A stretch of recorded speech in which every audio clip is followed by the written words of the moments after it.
तो साथियों, अब हम लोग जैसे पढ़ रहे थे बिहार में सूफी आंदोलन, और अब सूफी आंदोलन के बाद हम लोग पढ़ेंगे बिहार में शिक्षा, मध्यकाल में शिक्षा की क्या व्यवस्था थी, किस प्रकार के विषय की शिक्षा ज्यादा दिया जा रहा था हिंदू समाज में, मुस्लिम समाज में, और कौन कौन से वह स्थल थे जहां पर इस तरह की व्यवस्था ज्यादा थी।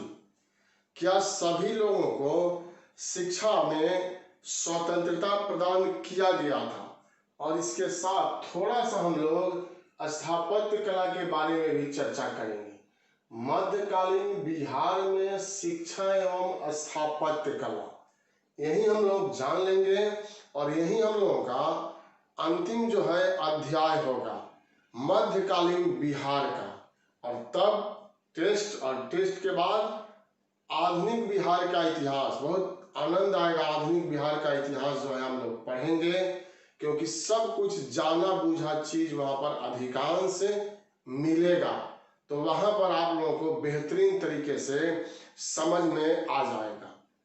कोई भी क्षेत्र हो, आप कोई भी क्षेत्र हो, यह देखें किसी भी पुस्तक को खोल करके कि बिहार ने सभी क्षेत्र में महत्वपूर्ण भूमिका निभाया।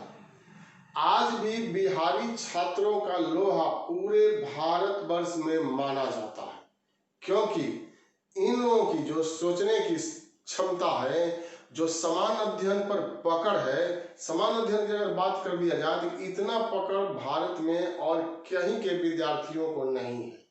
दूसरा, यहाँ के जो विद्यार्थी हैं वह जरूरत से ज्यादा मेहनत करते हैं, पढ़ाई करते हैं, क्योंकि विकल्प नहीं है। सरकारी जॉब लेना ही है आपको, यह एकमात्र यहाँ विकल्प है। उद्योग धंधों की कमी है, स्वरोजगार की भी कमी है, सामाजिक मानसिकता भी बना हुआ है कि नहीं सरकारी नौकरी है, भले वह चपरासी का ही क्यों नहीं है, तो समाज में उसको बहुत अच्छा नजर से देखा जाता है। खैर, जो भी कारण रहा हो, प्राचीन काल से आप उठाइए, मध्यकाल और आधुनिक काल में आप जाइए, कोई ऐसा क्षेत्र अछूता नहीं है जहां पर बिहार ने अपनी उपस्थिति दर्ज नहीं कराया हो। और उसी में से एक है शिक्षा, उसी में से एक है स्थापत्य कला, जिसको वास्तुकला के अंतर्गत भी शामिल किया जाता है। तो पहले हम लोग शिक्षा के बारे में यहाँ थोड़ा सा देखेंगे, उसी की हम लोग यहाँ पर चर्चा करेंगे। मैंने यहाँ लिखा है शिक्षा, परंपरागत ढंग से शिक्षा का कार्य, जैसे पाठशाला, टोला, मंदिर, यह आप देख रहे हैं। मतलब परंपरागत ढंग का मतलब यहाँ पर क्या हो जाएगा कि पहले से जो शिक्षा व्यवस्था चला आ रहा था वही लगभग यहाँ पर भी दिखलाई पड़ता है। पहले क्या था कि गुरुकुल में जाकर के छात्र लोग पढ़ते थे, मंदिर जो थे या महाविहार जो थे वहां पर भी पठन पाठन का कार्य संपन्न कराया जाता था। विभिन्न स्थानों पर विभिन्न प्रकार की धर्मों से संबंधित, देवी देवताओं से संबंधित मठ की स्थापना कर दिया गया था, और वह वहां पर भी शिक्षण का कार्य संपन्न किया जाता था। तो वह पहले से जो चला आ रहा था वह आज भी यहाँ पर विद्यमान था। मतलब वही मैंने यहाँ लिखा है, परंपरागत ढंग से शिक्षा का कार्य। तो परंपरा हम लोग के साथ जुड़ा हुआ है, हम लोग की संस्कृति भी वैसे ही है। सभ्यता एवं संस्कृति विश्व के धरोहर के रूप में है, और उसका अनुकरण जो है मध्यकाल में भी किया गया, आधुनिक काल में भी किया गया, आज भी उस प्रकार की व्यवस्था कहीं न कहीं प्रचलन में है। अब आप यहाँ पर लिखे हैं साथियों, व्याकरण, मतलब किस किस विषय पर ज्यादा ध्यान दिया जाता था मध्यकाल में। प्राचीन काल में तो आप देख रहे हैं कि वेद पर ज्यादा ध्यान दिया जाता था। वेद का अध्ययन जो था वह अनिवार्य था। अगर आप वेद के ज्ञाता हैं तो आप ब्राह्मण की श्रेणी में ऋग्वैदिक काल में, और आप पुरोहित का कार्य कर सकते थे। आप विद्वता की श्रेणी में जो है वह शामिल हो सकते थे। और यहाँ पर जो है कुछ महत्वपूर्ण विषय जो ज्यादा लोकप्रिय थे और ज्यादा अध्ययन इसी विषय का किया जाता था, तो यहाँ पर मैंने लिखा है। ऐसे समझिए ना, जैसे बीपीएससी में 36 से 37 विषय है ना ऑप्शनल पेपर में, तो कुछ विषय को बहुत अधिक लोकप्रिय माना जाता है, जैसे हिंदी भाषा, साहित्य, इतिहास, लोक प्रशासन, भूगोल, मानव शास्त्र और छोटा सिलेबस वाला एलएसडब्ल्यू ज्यादा से ज्यादा लड़का इसमें रखते हैं और वह रुचि जगाते हैं उसमें पढ़ने के लिए। तो वहीं यहाँ पर हम लोग देख रहे हैं, जैसे व्याकरण, धर्मशास्त्र, नाट्यशास्त्र, ज्योतिष शास्त्र की शिक्षा पर विशेष ध्यान दिया जाता था और इसका अध्ययन ज्यादा संख्या में विद्यार्थी जो है वह करते थे। मुस्लिम शिक्षा मदरसा, खानकाह और मकतब आदि में दिया जाता था। अगर मुस्लिम शिक्षा की बात किया जाए साथियों, तो आज भी मदरसा में यह शिक्षा दिया जाता है। तो आप जोड़ करके अगर मुख्य परीक्षा में लिखना हो मध्यकालीन बिहार की शिक्षा पर प्रकाश डालें, तो वर्तमान के साथ आप जोड़ सकते हैं कि नहीं। यहाँ भी मदरसा आप देखते हैं और उस समय में भी मदरसा था। आधुनिक काल में भी अंग्रेजों ने भी कई मदरसों की स्थापना किया था। मदरसों के साथ साथ खानकाह हम लोगों ने सूफी आंदोलन पढ़ा था, तो वहां पर चर्चा किया था। खानकाह किसको कहते हैं? मठ या आश्रम या दरगाह को खानकाह कहते हैं। तो वहां पर भी शिक्षा दीक्षा का कार्य संपन्न किया जाता था और मकतब में भी मुस्लिम विद्यार्थियों के लिए शिक्षण की सुविधा जो है वह उपलब्ध था। अब यहां लिखे हैं, यह एक शब्द आप मान लीजिए मकतब, और यहाँ पर क्या, तो प्रारंभिक शिक्षा, प्रारंभिक स्तर की जो शिक्षा है वह मकतब में दिया जाता था, मकतब में।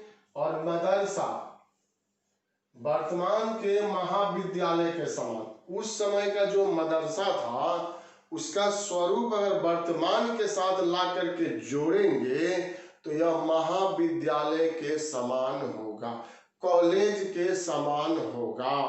तो यह समझने के लिए मैंने यहाँ लिख दिया है मकतब में किस स्तर की पढ़ाई और मदरसा में किस स्तर की पढ़ाई होती थी। अब साथियों कि कुछ प्रमुख स्थानों पर यह शिक्षण संस्थान थे। मुस्लिम लोगों के लिए, इस्लाम धर्म के अनुयायियों के लिए शिक्षण संस्थान थे, वह भी काफी लोकप्रिय थे। हिंदू धर्म से संबंधित जो लोग थे उन लोगों के लिए पढ़ने के लिए भी महत्वपूर्ण कुछ क्षेत्र थे जो हम लोगों से परीक्षा में पूछा जा सकता है, वहीं मैंने यहाँ शामिल करने का प्रयास किया है। जैसे आप देखिए, बिहार शरीफ, फुलवारी शरीफ, शेरघाटी, भागलपुर आदि शिक्षा का केंद्र क्या था? खानकाह यहाँ पर था। मतलब यह खानकाह, इसको दरगाह, मठ या आश्रम कहते हैं, वह विभिन्न स्थानों पर थे। यह काफी चर्चित जगह है। बिहार शरीफ, फुलवारी शरीफ, शेरघाटी, भागलपुर, यहाँ पर खानकाह थे और यहाँ पर धार्मिक शिक्षा का कार्य संपन्न किया जाता था। तो यही मैंने शामिल किया है। शिक्षा का सबसे महत्वपूर्ण केंद्र मिथिला था। मध्यकाल में बिहार में अगर पूछ दे, यह याद रखना है आपको कि मध्यकालीन बिहार में शिक्षा का सबसे महत्वपूर्ण केंद्र कौन था, तो यह मिथिला था। तो एक पॉइंट है यह, और इसको हम लोगों को याद रखना है। अब इसके बाद पुस्तक लेखक की बात आ जाती है, विद्वता की बात आ जाती है, जो मिथिला क्षेत्र से संबंधित है और बहुत बड़े विद्वान की श्रेणी में उनको शामिल किया जाता है। तो उस रूप में आप देखेंगे मिथिला के गणेश उपाध्याय ने 13वीं सदी में तत्व चिंतामणि, अब इसी को याद रखना है, तत्व चिंतामणि पुस्तक की रचना किया था। पूछ देगा अगर परीक्षा में, कठिन करने के लिए कुछ क्वेश्चन ऐसे डाल दिए जाते हैं जो सभी पुस्तक में नहीं मिलता है, तो आप गलत कर दें और उसी एक नंबर से आप छट जाएं। तो परीक्षा में पूछ देगा कि तत्व चिंतामणि की रचना किसने किया था? गणेश उपाध्याय ने किया था और यह मिथिला के रहने वाले थे। तो एक पुस्तक लेखक जो है आपको यहाँ पर मिल रहा है, और इस पॉइंट को जैसे मिथिला को याद रखना है उसी तरह से इस पॉइंट को भी साथियों याद रख लेना है। अब आगे यहाँ बढ़ रहे हैं, तो यहाँ लिखे हैं द्योत। द्योत परीक्षा, द्योत है यह मिथिला में प्रचलित था। द्योत परीक्षा इसको कहा गया है, इंटरव्यू कह सकते हैं, साक्षात्कार। जैसे भारत का इतिहास हम लोग पढ़ेंगे तो मौर्य प्रशासन पढ़ेंगे, और मौर्य प्रशासन में चाणक्य जो थे वह काफी महत्वपूर्ण भूमिका निभाते थे, और उनके देख रेख में एक परीक्षण होता था, एक परीक्षा पास करना होता था। यहां लिख रहे हैं उपधा।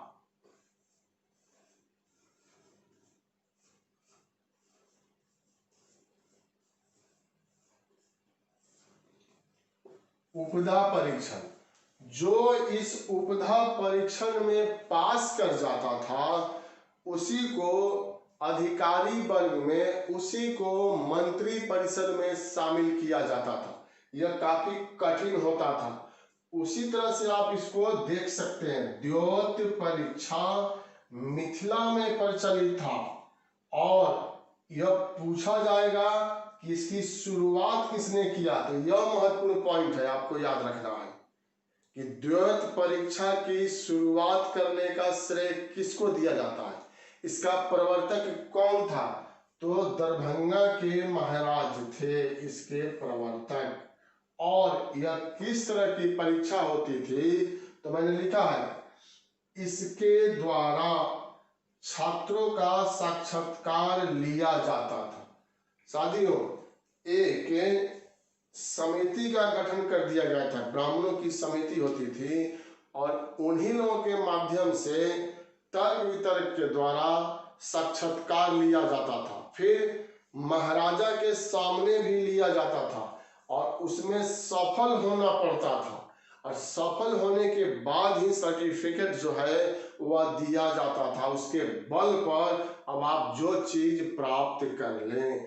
तो यह एक पॉइंट आ गया है यहाँ पर, मिथिला, तत्व चिंतामणि, द्योत परीक्षा, तो दरभंगा के महाराज। इतना पॉइंट हम लोगों ने यहाँ पर देखा, और यह पॉइंट हम लोगों का यहाँ पर लगभग क्लियर है। अंतिम यहाँ लिखे हैं साथियों, आप देख रहे हैं, दरभंगा राज्य के संस्थापक। अब इसमें से अगर महत्वपूर्ण बात आए तो सबसे ज्यादा महत्वपूर्ण तो यही हो जाएगा। सबसे नीचे लिखे हैं, इसीलिए 2 बार 3 बार बोल रहे हैं कि छोटा छोटा अक्षर में लिखा गया है, कहीं अगर आपको दिखाई नहीं दे रहा हो। दरभंगा राज्य के संस्थापक अगर पूछ दे तो क्या होगा? महेश ठाकुर। याद रखिएगा, महेश ठाकुर जो थे वह दरभंगा राज्य के संस्थापक थे, और इनके शिष्य रघुनंदन दास राय तर्क शास्त्र के विद्वान थे। सबसे लास्ट में लिखे हुए हैं अक्षर, तो दरभंगा राज्य के संस्थापक महेश ठाकुर के शिष्य, और शिष्य का नाम है रघुनंदन दास राय। यह तर्क शास्त्र में विद्वता हासिल किए हुए थे। तो 2 पॉइंट यहाँ बन रहा है। सभी पॉइंट को तो मैं क्लियर कर रहा हूं, और वह प्रश्न बना करके भी आपके सामने प्रस्तुत कर रहा हूं। पहला तो दरभंगा राज्य का संस्थापक आपने याद कर लिया, महेश ठाकुर, और इनके समय में तर्क शास्त्र का या इनके शिष्य कौन थे जो तर्क शास्त्र के बहुत बड़े विद्वान थे? तो रघुनंदन दास राय को यह श्रेय जो है वह दिया जाता है। तो यह हम लोगों का क्लियर हो गया शिक्षा से संबंधित। अब थोड़ा सा बात मैंने यहाँ लिखा है, लेकिन यह थोड़ा सा दिखाई भले दे रहा है, महत्वपूर्ण तथ्य है। एक एक लाइन में मैंने लिखा है, तो समझिए कि आपका एक एक लाइन का क्वेश्चन है, और इसमें से बीपीएससी में अगर आए तो किसी भी कीमत पर गलती आप लोगों को नहीं करना है। नहीं तो नहीं। वह होगा कैसे कि बढ़िया से ध्यान से आप यहाँ पर देखिए, सुनिए, समझिए। जो नहीं समझ में आए कमेंट बॉक्स में पूछिए, और तब आपको 100% समझ में आएगा। और यह समझ परीक्षा हॉल में जाएंगे तो वहां पर आप लोगों को काम देगा। अब यहां देखिए, अकबर का नाम आ रहा है।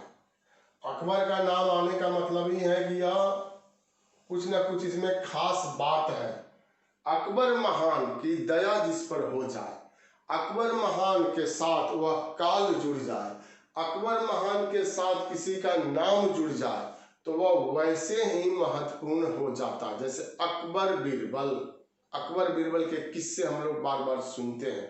तो यहाँ पर क्या लिखा हुआ है? अकबर रघुनंदन दास से प्रभावित होकर मिथिला का क्षेत्र उपहार में दे दिया था। है कि नहीं बड़ी बात? अगर यह रघुनंदन दास राय बहुत बड़े विद्वान नहीं रहते तो छोटा मोटा आदमी, मंद बुद्धि का आदमी अकबर को प्रभावित नहीं कर सकता था। और खुश हो जाते हैं, और खुश होकर के इनको मिथिला का क्षेत्र उपहार स्वरूप दे दिया। साथियों, एक बात मैं यहाँ दोहराना चाहता हूँ, एक पॉइंट है, संबंधित पॉइंट। जब अकबर हम लोग पढ़ेंगे भारत के इतिहास में तो वहाँ पर चर्चा होगी। जब सिख आंदोलन हम लोग पढ़ेंगे भारत के इतिहास में तो वहाँ चर्चा होगी कि अकबर ने रामदास को 500 बीघा जमीन दान में दिया था। 500 बीघा, और उसी भूमि पर अमृतसर की स्थापना किया गया था। और यहाँ पर इन्होंने मिथिला का क्षेत्र जो है, यह क्षेत्र मिथिला का क्षेत्र जो है रघुनंदन दास राय को उपहार में दे दिया था। तो दोनों मिलता जुलता पॉइंट है, इसीलिए मैंने आप लोगों को यहाँ पर चर्चा कर दिया।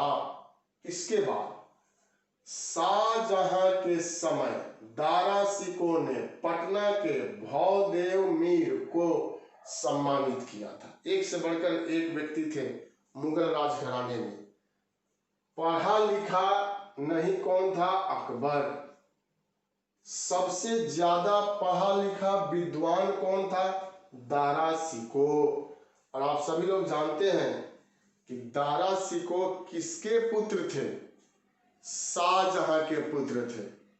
और शाहजहां ने अपना उत्तराधिकारी दारा शिकोह को ही घोषित किया था। इसीलिए उत्तराधिकार का युद्ध जो है वह शुरू हो गया था। यहाँ पर दारा शिकोह की अगर बात करें तो दारा शिकोह, साथियों, दारा शिकोह की विद्वता के बारे में अगर चर्चा किया जाए तो बहुत ज्यादा तथ्य यहाँ मिल जाता है। दारा शिकोह ने यहाँ 52 उपनिषद, 52 उपनिषद का फारसी भाषा में अनुवाद कराया था। 52 उपनिषद का, उपनिषद की कुल संख्या है 108, और इसमें से 52 उपनिषद का फारसी भाषा में अनुवाद कराया था, जिसका नाम रखा गया था सिर्र अकबर।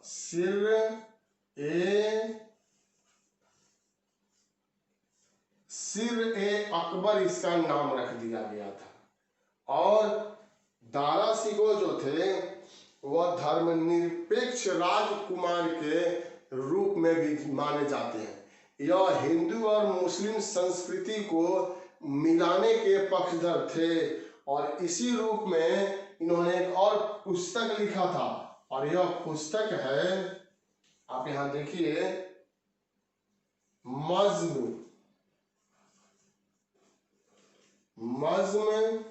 उल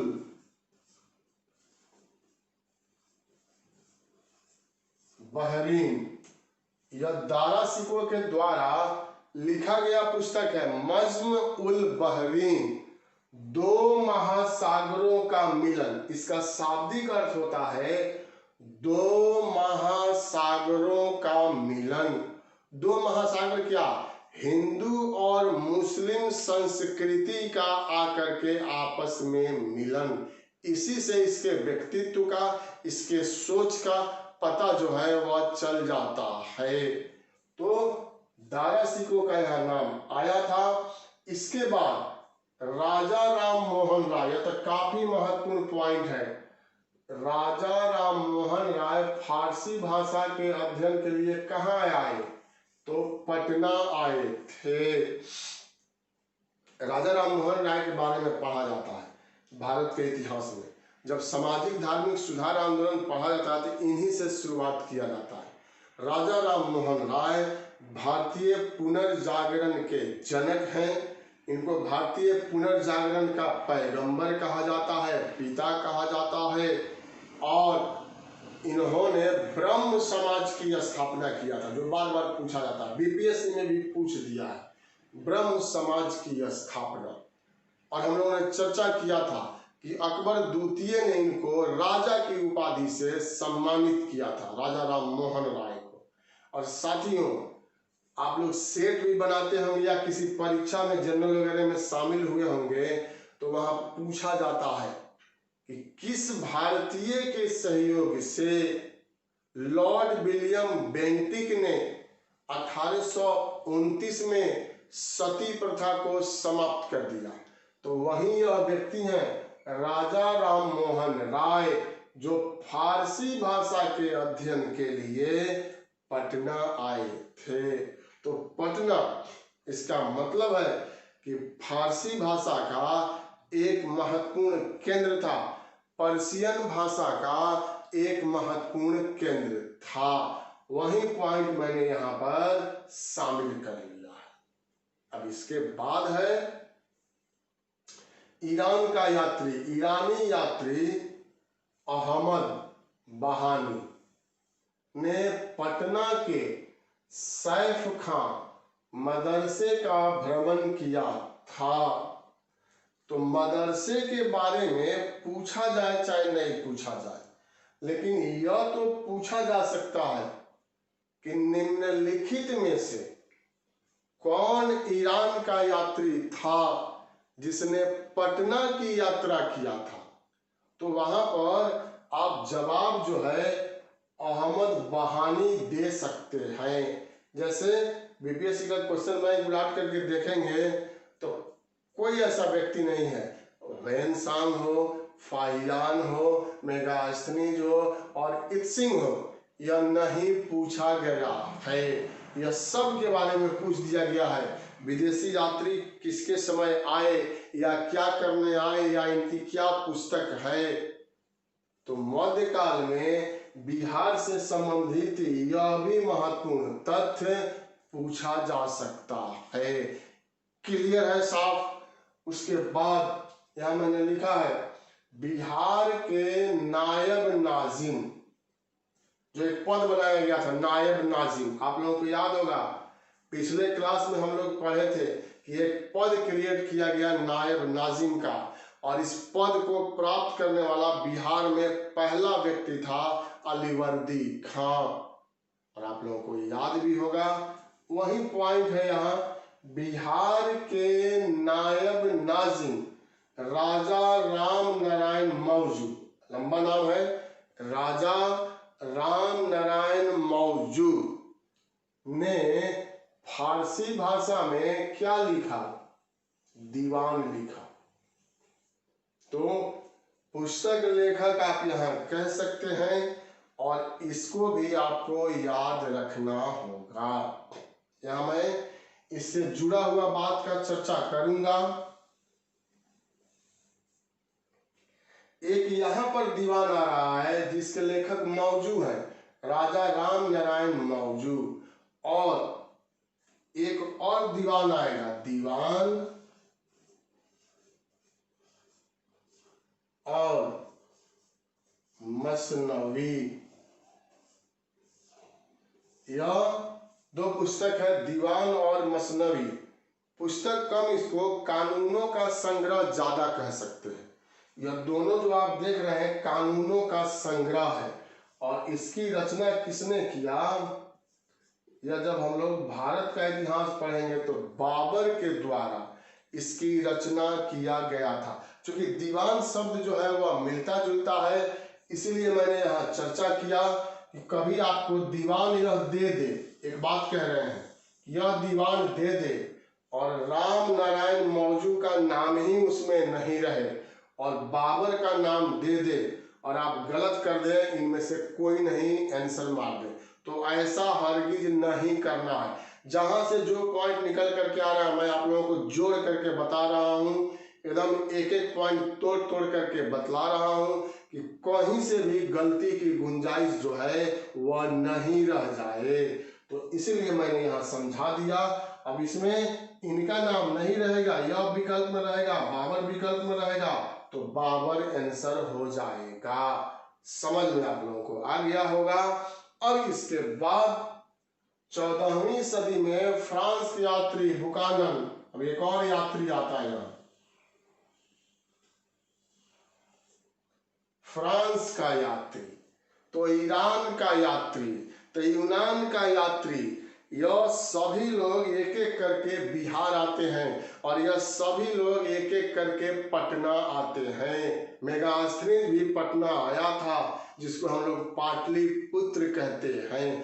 पहला विदेशी यात्री वही था जो पाटलिपुत्रा, जो पटना कह सकते हैं वर्तमान में, और उस समय पाटलिपुत्रा की धरती पर आया था। अब यहाँ ये तो सीधे सीधे क्वेश्चन है और यह तथ्य है, जैसे यह तथ्य है अहमद महानी, वैसे ही बुकानन के बारे में आपको याद रखना है कि कहाँ का यात्री था, तो फ्रांस का यात्री था। और फ्रांस के किस यात्री ने पटना की यात्रा किया था, तो बुकानन ने पटना की यात्रा किया था।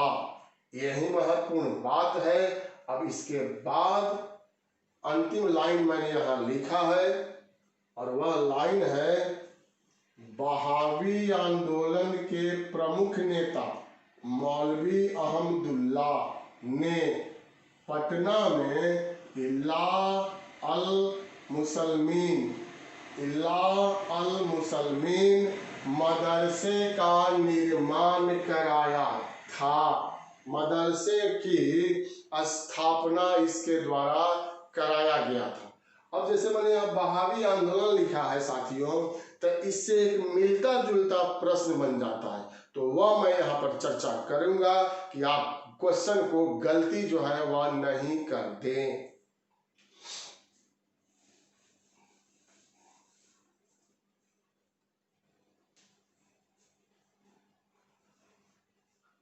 जैसे परीक्षा में पूछा जाता है, पूछा गया बीपीएससी में, क्वेश्चन बैंक में मिलेगा आपको कि 1830 में पटना किस आंदोलन का मुख्य केंद्र था, यह क्वेश्चन पूछ दिया गया है 42 से 43 बीपीएससी में। देखिएगा कि 1830 में पटना निम्नलिखित में से किस आंदोलन का मुख्य केंद्र था, तो आपका जवाब क्या होगा, यही होगा, बहावी आंदोलन का। यह धार्मिक आंदोलन था।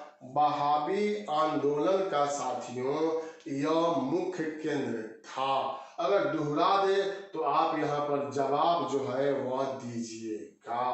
तो शिक्षा से संबंधित यह संक्षिप्त लेकिन महत्वपूर्ण पॉइंट है जो मैंने आप लोगों को बतलाया है। इसमें से कुछ पॉइंट आप पहले याद रखिएगा जो मैंने इधर भी बतलाया और इधर भी बतलाया। इसी तरह से इससे भी कम संक्षिप्त बात जो है वह स्थापत्य कला से, क्योंकि बहुत सारा स्थापत्य कला के बारे में हम लोग जो चैप्टर वाइज पढ़ते आ रहे हैं और जो बिहार में मिला है चाहे स्रोत में, तो हम लोगों ने चर्चा वहां पर कर लिया है। अब आपकी बारी आती है कि इसका स्क्रीनशॉट ले लीजिए और उसके बाद हम लोग थोड़ा सा चर्चा करेंगे स्थापत्य कला के बारे में।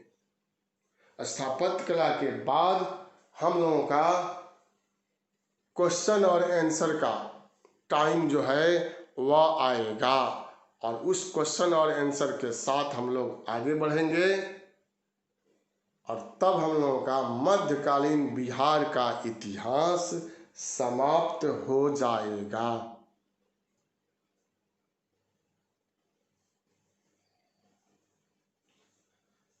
तो साथियों, अब हम लोगों को मध्यकालीन बिहार में स्थापत्य कला के बारे में थोड़ा सा महत्वपूर्ण तथ्य है वह पढ़ना है।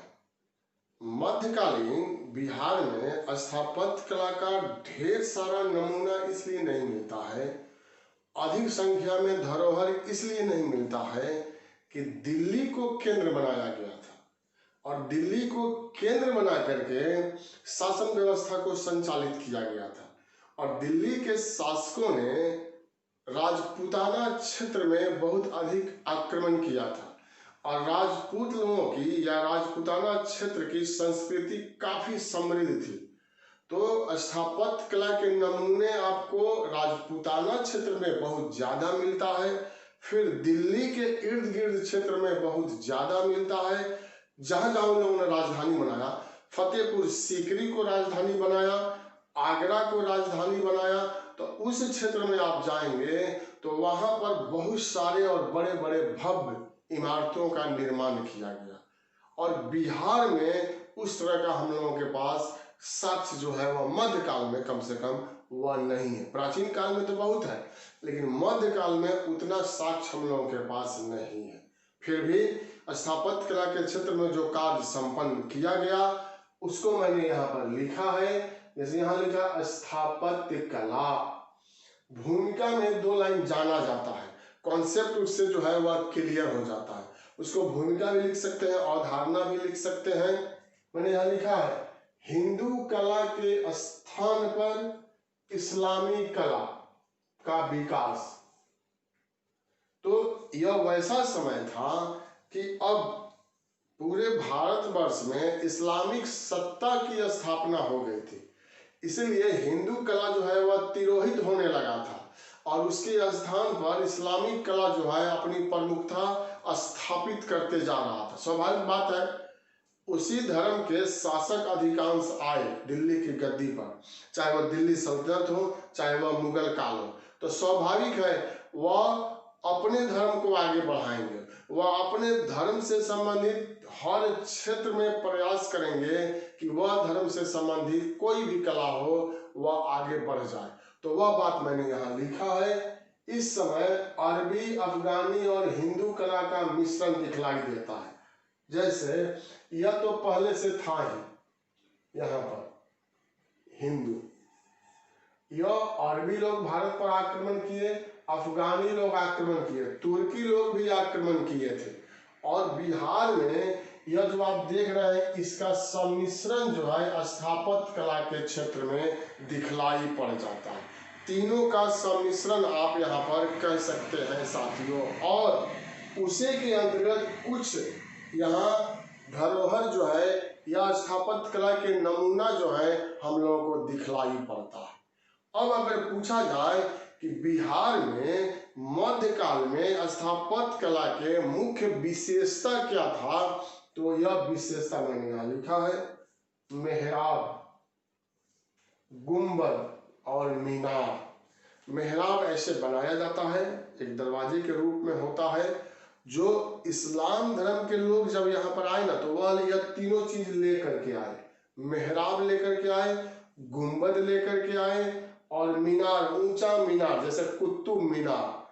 और इनका वो स्थापत्य कला के क्षेत्र में अधिक से अधिक जो है प्रयोग कर देते हैं। तो यह विशेषता हम लोगों का हो जाएगा 3 मुख्य रूप से।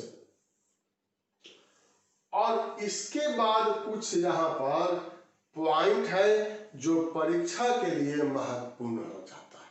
कुछ समझने के लिए महत्वपूर्ण है, कुछ परीक्षा के लिए महत्वपूर्ण है। हम आप यह 100% नहीं जानते हैं कि यही पूछा जाएगा, लेकिन एक आइडिया क्रिएट किया जाता है, एक गेस किया जाता है कि यह परीक्षा में पूछा जा सकता है, और यहीं से इसी के इर्द गिर्द से परीक्षा में बराबर प्रश्न जो है वह पूछा गया है। तो आप यहाँ देखिए, मैंने यहाँ लिखा है शाही शैली का सर्वश्रेष्ठ उदाहरण, शाही शैली का सर्वश्रेष्ठ उदाहरण बिहार शरीफ के मलिक इब्राहिम का मकबरा है। शाही शैली मतलब राजघराने से संबंधित। तो बिहार शरीफ में जो मकबरा बना हुआ है मलिक इब्राहिम का, वह काफी महत्वपूर्ण है और सर्वश्रेष्ठ उदाहरण की श्रेणी में इसको शामिल किया गया है। अब साथियों, यहाँ पर हम लोग चर्चा किए थे सूर शैली या अफगान शैली का नमूना, यहाँ पर मैंने लिखा है, और यह सब लोग आप लोग जानते हैं, इसमें विशेष बतलाने की जरूरत नहीं है क्योंकि आप पहले से भी जानते हैं और हम लोगों ने क्लास में चर्चा भी किया। और वह क्या है? शेर शाह का मकबरा। यह बीपीएससी में पूछ दिया, आसान भले है, लेकिन कहाँ? तो सासाराम बिहार में। यह अष्टकोणीय मकबरा है, यह नहीं पूछा गया बीपीएससी में, यूपीएससी में पूछा गया।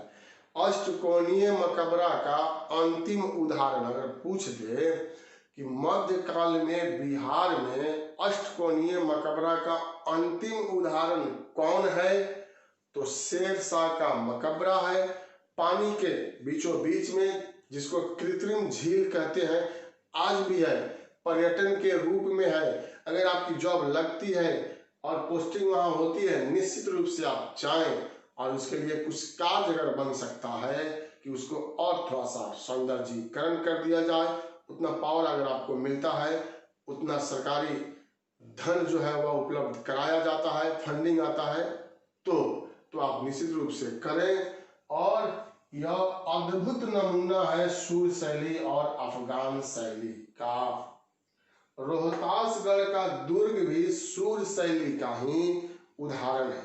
अब यहाँ पर हम लोग जो चर्चा किए, तो यह पहले भी चर्चा कर चुके हैं। वही रोहतासगढ़ का दुर्ग है जिसमें शेर शाह ने चुनार के धन संपत्ति को ले जाकर के रोहतासगढ़ के दुर्ग में स्थानांतरित कर दिया था और अपनी शक्ति को मजबूत कर लिया था, और उसी शक्ति के बदौलत मुगलों का 15 साल के लिए यहाँ से अंत कर दिया था और सूर्यवंश को स्थापित कर दिया था। तो यह महत्वपूर्ण बात हो गया, जिसमें अगर हम लोगों को याद रखना होगा तो यह पॉइंट पहले याद रखिएगा, यहां से यहां तक। मतलब शेर शाह का मकबरा जो है वह पहले हम लोगों को याद रखना है परीक्षा के दृष्टिकोण से। अब थोड़ा सा पॉइंट जो है मैंने यहाँ पर लिखा है, और वह है अकबर के समय रोहतासगढ़ में इवास खान, नाम है यहाँ इवास खान की मस्जिद और साकी सुल्तान का मकबरा प्रमुख है। दो लोग हैं और यह अकबर के समय में बनाया गया है। साथियों, बिहार में स्थापत्य कला के वैसे भी बहुत अधिक नमूने नहीं है मध्यकाल में, तो इसलिए जो है वह महत्वपूर्ण है। और यह अकबर महान के समय का है रोहतासगढ़, यही रोहतासगढ़ जो मैंने यहाँ पर लिखा है, शेर शाह ने इसका निर्माण जो है वह कराया था। तो इवास खान की मस्जिद और साकी सुल्तान का मकबरा जो है वह प्रमुख है। इसके बाद इनके पुत्र हैं जहांगीर। तो जहांगीर के समय मनेर स्थित मखदूम शाह दौलत का मकबरा, यह जहांगीर के समय में बना था। अकबर के समय में यह बन गया और जहांगीर के समय में मखदूम शाह दौलत का मकबरा। ये काफी चर्चित व्यक्ति हैं, महत्वपूर्ण व्यक्ति हैं। इसे छोटी दरगाह भी कहते हैं। तो यह छोटी दरगाह एक पॉइंट हो जाएगा। परीक्षा में पूछा जा सकता है कि मनेर में स्थित किसके मकबरे को छोटी दरगाह कहते हैं? तो जवाब आपका क्या होगा? मखदूम शाह दौलत। मखदूम शाह दौलत के मकबरे को छोटी दरगाह कहते हैं। तो यही हम लोगों का पॉइंट हो जाएगा। और इसमें आप देखिए, इसका निर्माण जो है लाल बलुआ पत्थर, हम लोग चर्चा किए थे। भारत का इतिहास जब पढ़ा जाएगा तो वहां पर भी चर्चा किया जाएगा। क्या किया जाएगा कि अकबर के समय की स्थापत्य कला की मुख्य विशेषता क्या थी?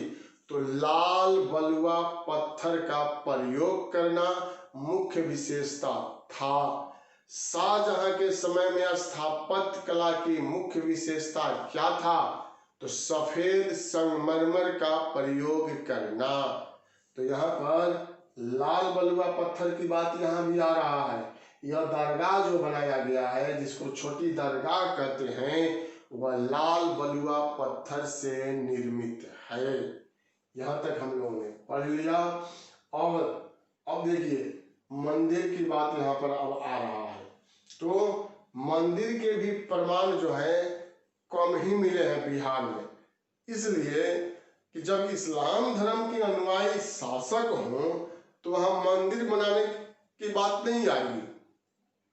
अगर मंदिर बनाया भी गया तो वह बहुत अद्भुत बात कहा जाएगा, बहुत साहस का बात कहा जाएगा, या कोई धर्मनिरपेक्ष शासक वैसा आदेश दे दिया होगा तब वह मंदिर बना दिया गया होगा। नहीं तो मंदिरों को तोड़ करके मस्जिद का भी निर्माण मध्यकाल में बहुत अधिक किया गया है। तो यहाँ हम लिखे हैं कि बिहार के मंदिर में पटना के समीप बैकुंठपुर के शिव मंदिर को राजा मान सिंह, कई बार इनका नाम आया, राजा मान सिंह ने आर्थिक मदद किया था।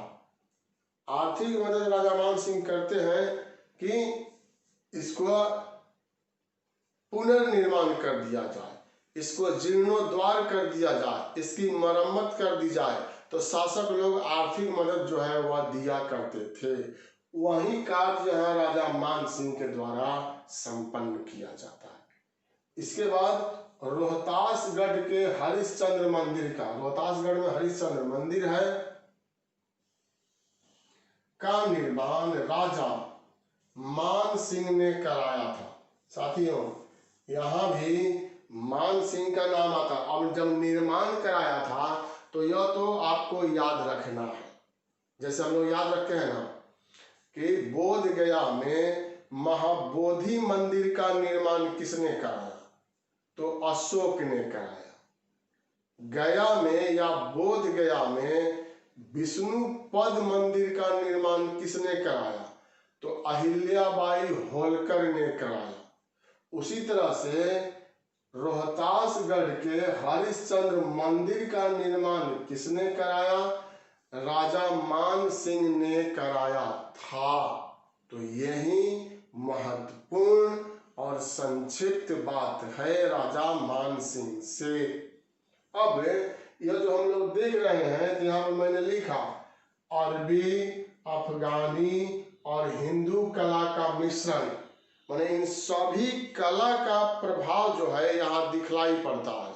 लेकिन चूंकि अब यूरोपियों का आगमन तो यहाँ हो ही गया था, यूरोप से चलकर जो व्यापारी करने के लिए व्यापारी आए थे, आगे चल करके अंग्रेज भारत की राजनीतिक सत्ता पर अधिकार कर लेते हैं, तो यहाँ पर वह अपनी संस्कृति को भी लेकर के आए थे, अपनी कला को भी लेकर के आए थे, और उसने भारतीय कला को भी प्रभावित कर दिया।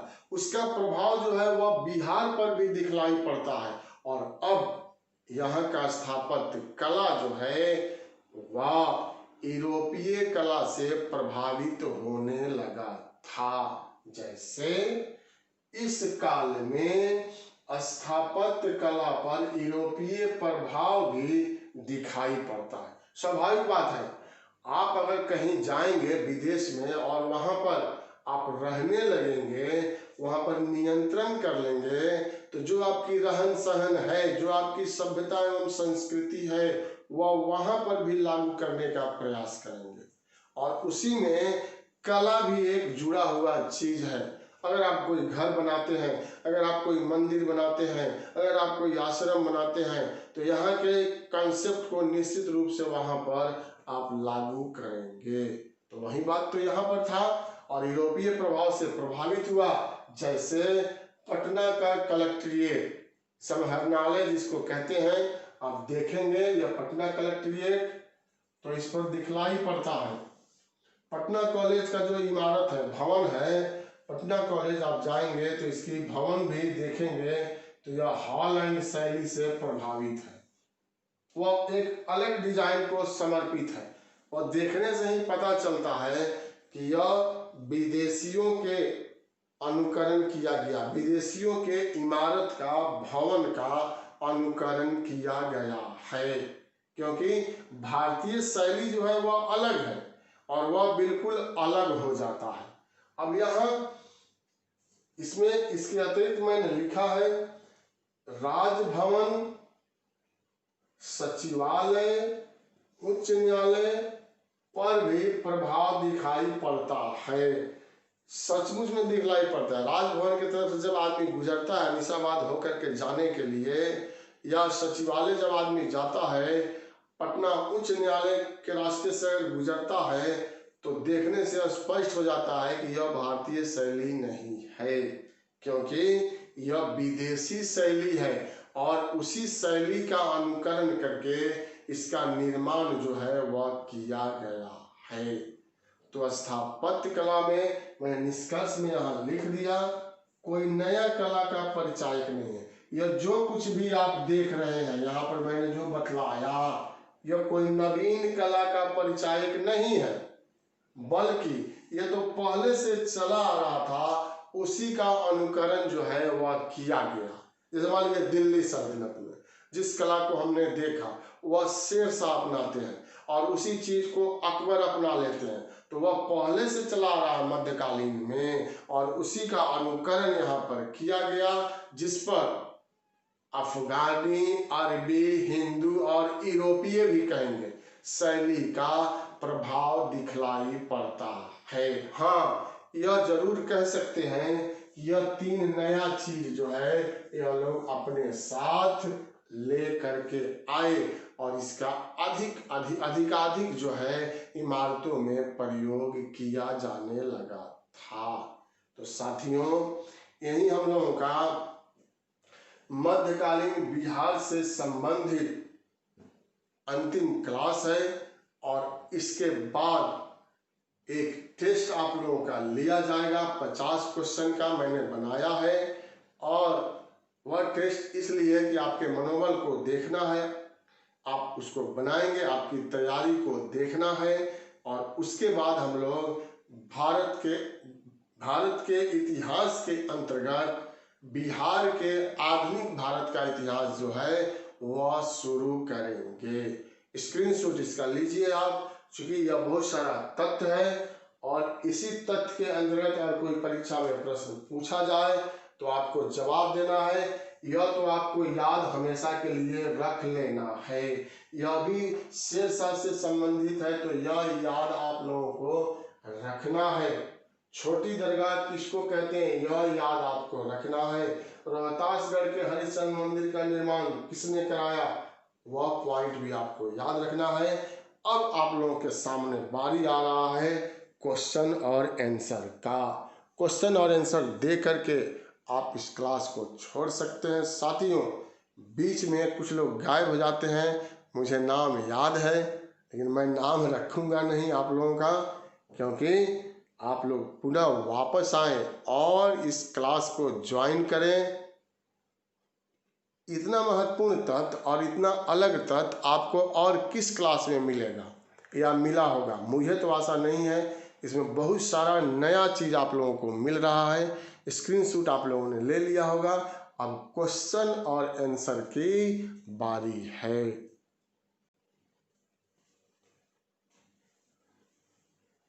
तो साथियों यही हम लोगों के सामने क्वेश्चन है और क्वेश्चन का जवाब आप लोगों को बतलाना है। मैंने पढ़ाया था मुगल प्रशासन, मुगल काल में धार्मिक, सामाजिक और आर्थिक जीवन, उसी से मैंने यह प्रश्न जो है आप लोगों के लिए लिया है। तो आप देखिए यहाँ, किसने बिहार को सर्वप्रथम सूबा के रूप में स्थापित किया था, मैंने बतलाया था आप लोगों को। और मुगल बादशाह के बारे में बतलाना है, मैंने हिंट यहाँ दे दिया है। तो आप लोग जवाब दीजिए जल्दी जल्दी कमेंट बॉक्स में।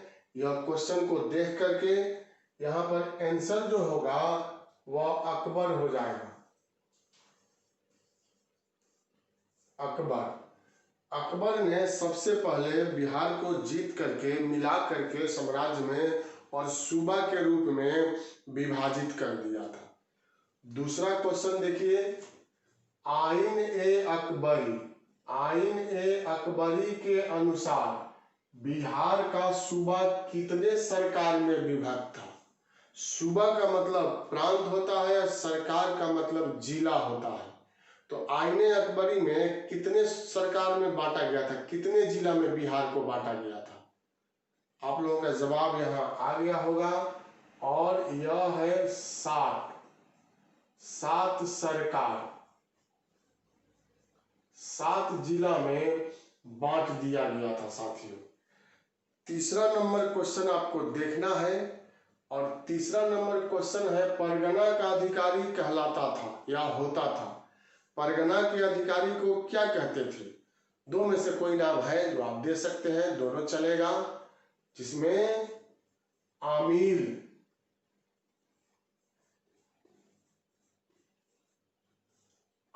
कहा जाता था परगना का अधिकारी, और इसका भी कार्य जो था वह भू राजस्व वसूलने वाला ही कार्य था।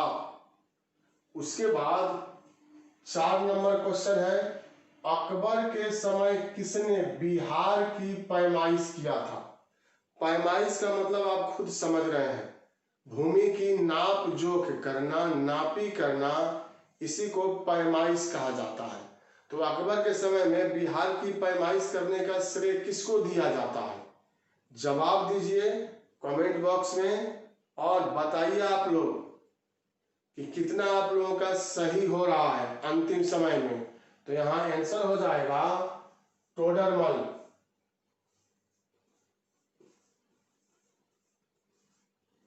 यही टोडरमल जो है भू राजस्व के सबसे बड़े ज्ञाता थे और टोडरमल प्रणाली या आईन दहसला प्रणाली को इसने लागू किया था। 5 नंबर क्वेश्चन, फरुआत नामक कर किससे लिया जाता था।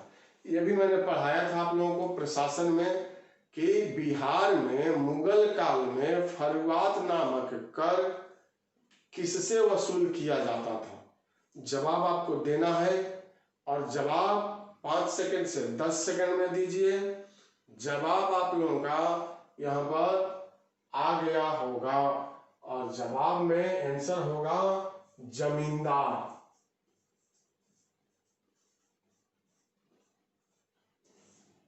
जमींदारों से लिया जाता था। फरुआत नामक कर जो है वह जमींदारों से लिया जाता था। 6 नंबर क्वेश्चन देखिए, बिहार की सेना में महेशी के साथ किस स्थान के सैनिक सबसे ज्यादा थे। 2 स्थान के बारे में मैंने आप लोगों को बतलाया था कि बिहार में मुगल सेना में 2 स्थानों से सबसे ज्यादा सैनिक थे। एक है महेशी और दूसरा का नाम क्या है, दूसरा का नाम बतलाइए जल्दी से, आप बतलाइए। गौरव जी से यह क्वेश्चन मैं पूछ रहा हूं अन्य लोगों के साथ साथ। तो आंसर जो है वह बक्सर हो जाएगा, बक्सर। यही 2 जगह के ज्यादा जो है वह सैनिक थे। 7 नंबर क्वेश्चन है, मध्यकालीन बिहार में किस क्षेत्र में शक्ति की पूजा की जाती थी। शक्ति पूजा का प्रचलन जो है वह बिहार के किस क्षेत्र में मुख्य रूप से था? शैव धर्म का एक अंग है। तो आप बतलाइए, इसका जवाब दीजिए। और 7 नंबर क्वेश्चन का आंसर मिथिला।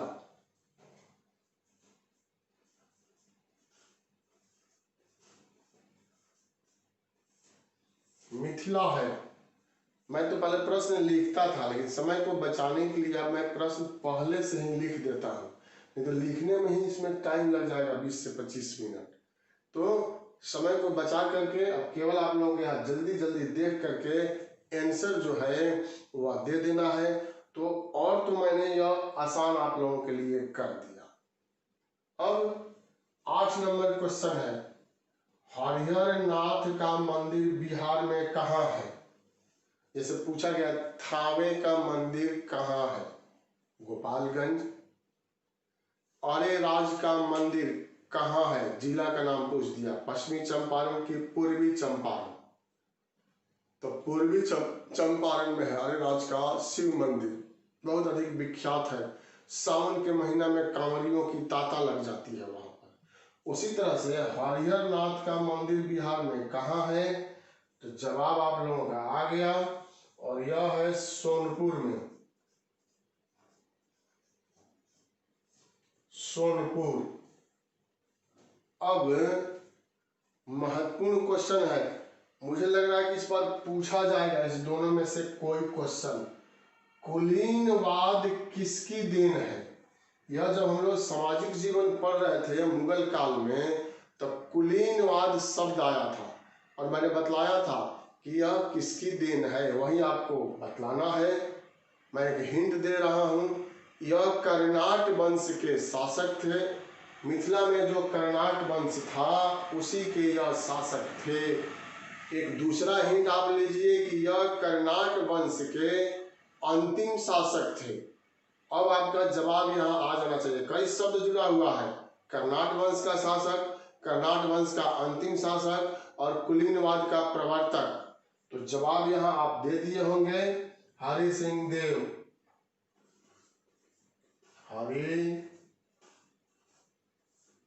हरि सिंह भी कहते हैं यहाँ पर, और हरि सिंह देव भी कहते हैं।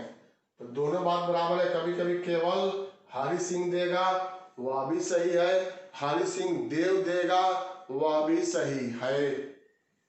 10 नंबर, कुलीनवाद की तरह यह महत्वपूर्ण हो जाता है। जैसे कुलीनवाद, पंजी व्यवस्था के प्रवर्तक कौन थे? अब पंजी व्यवस्था के बारे में आपको बतलाना है कि इसके प्रवर्तक कौन थे, और यह भी कर्नाट वंश के ही शासक थे। अब आप इसका आंसर जो है वो बताइए कमेंट बॉक्स में। बहुत कम आंसर आ रहा है, कम लोगों का, और लोगों का मैं आंसर चाहता हूं, तो आप लोग बताइए। इस व्यवस्था के प्रवर्तक भी हरि सिंह देव थे। एक ही आंसर हो जाएगा दोनों का, हरि सिंह या हरि सिंह देव इस व्यवस्था के प्रवर्तक थे। 11 नंबर क्वेश्चन है, मलिक मुहम्मद जायसी ने कितने राजपूतों का उल्लेख किया? मैंने आप लोगों को जब पढ़ाया था तो बतलाया था कि राज तरंगनी, कल्हन की राज तरंगनी में 36 राजपूत कुलों का उल्लेख किया गया है। और उसी तरह से यह क्वेश्चन बन जाता है बिहार से, क्योंकि यह शेरशाह के समकालीन है, मलिक मुहम्मद जायसी। इनके अनुसार कितने राजपूतों का उल्लेख किया गया है? इन्होंने अपनी पुस्तक में कितने राजपूतों का, राजपूत जातियों का उल्लेख किया है? तो इसका भी आंसर वही हो जाएगा, 36।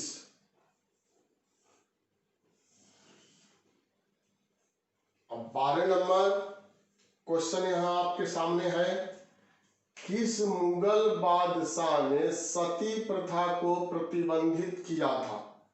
तो यह तो मुगल वंश भी पढ़ा जाता है भारत के इतिहास में, तो वहां पर भी लिखा जाता है सती प्रथा को 1580 में प्रतिबंधित किया था। एक हिंस है यह 1580। अब आपका जवाब आ जाना चाहिए और आपका जवाब होगा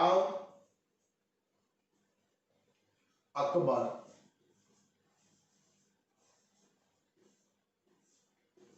इसी ने प्रतिबंधित किया था सती प्रथा को।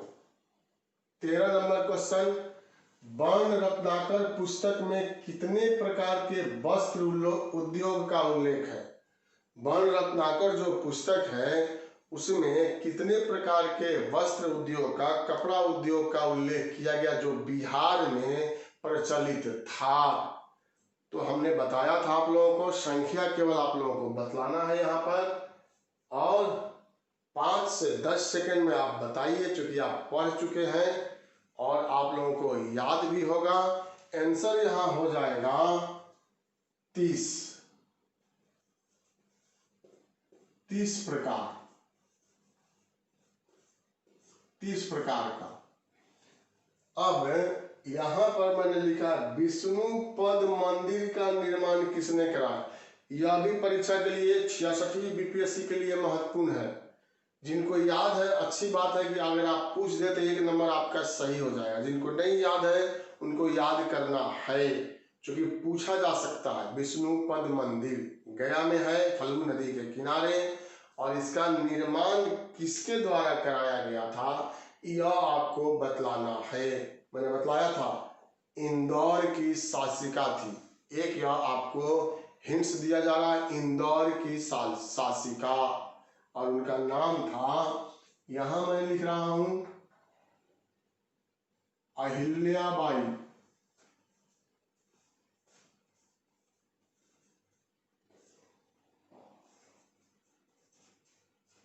अहिल्याबाई होलकर।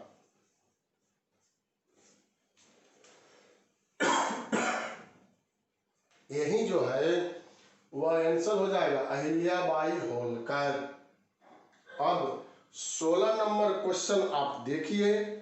16 नंबर क्वेश्चन में मैंने लिखा है चैतन्य महाप्रभु को वैष्णव धर्म में कहाँ दीक्षित किया गया था?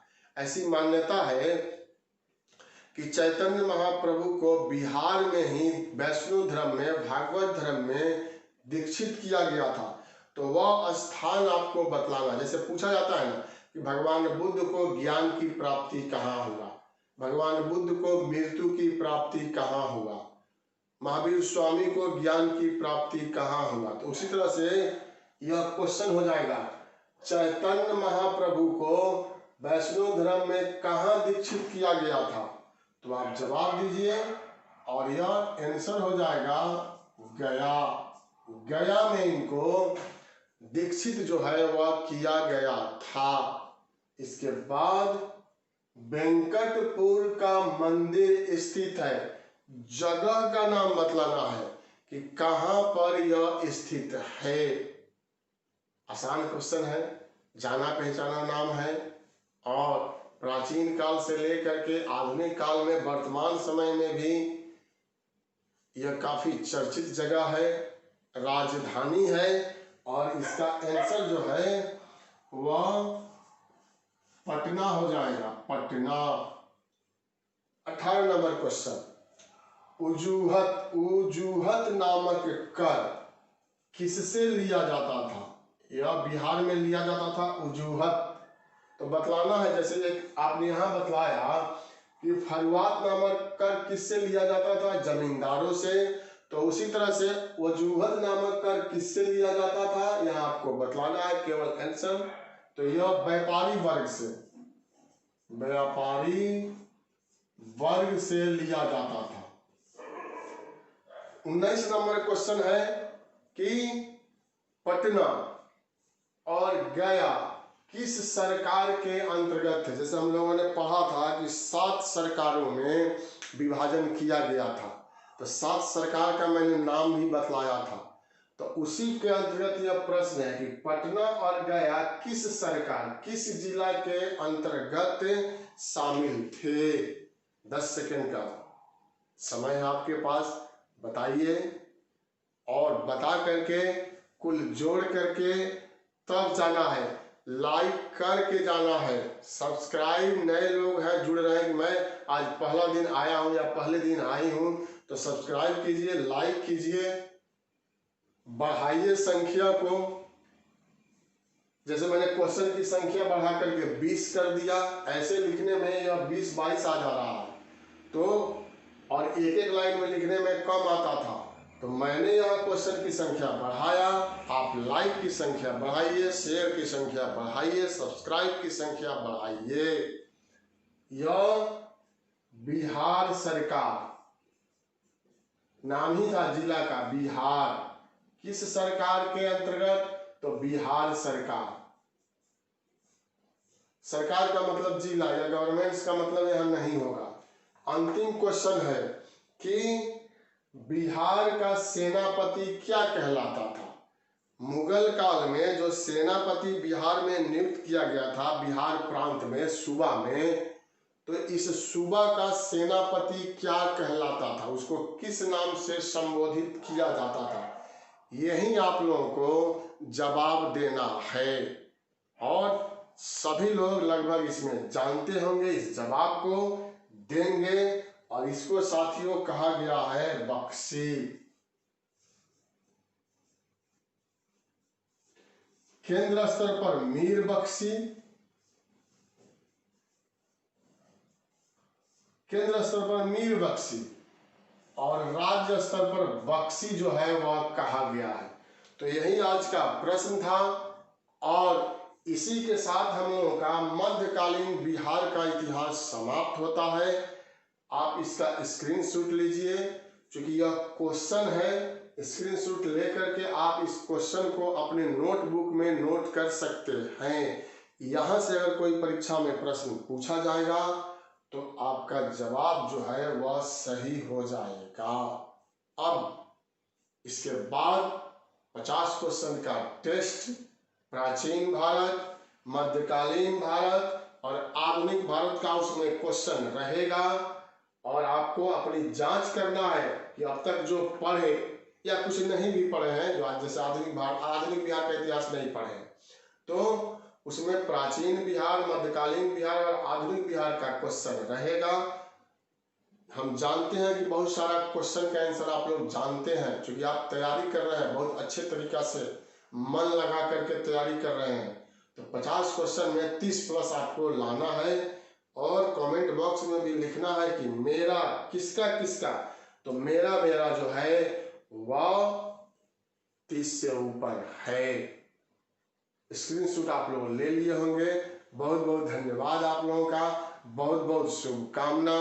फिर मिलेंगे अगले वीडियो में आप लोगों के साथ, और एक नए सिरे से शुरुआत करेंगे हम लोग। आधुनिक बिहार का इतिहास दमदार तरीके से पढ़ना है, और वहीं से ज्यादा क्वेश्चन आता है। एक बार पुनः आप लोगों को बहुत बहुत शुभकामना।